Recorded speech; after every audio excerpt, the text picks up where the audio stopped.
কি রে, মন খারাপ? কি হয়েছে বল, কি হয়েছে?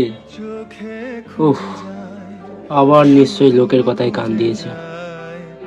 শোন, লোকের কথায় এত কান দিস না।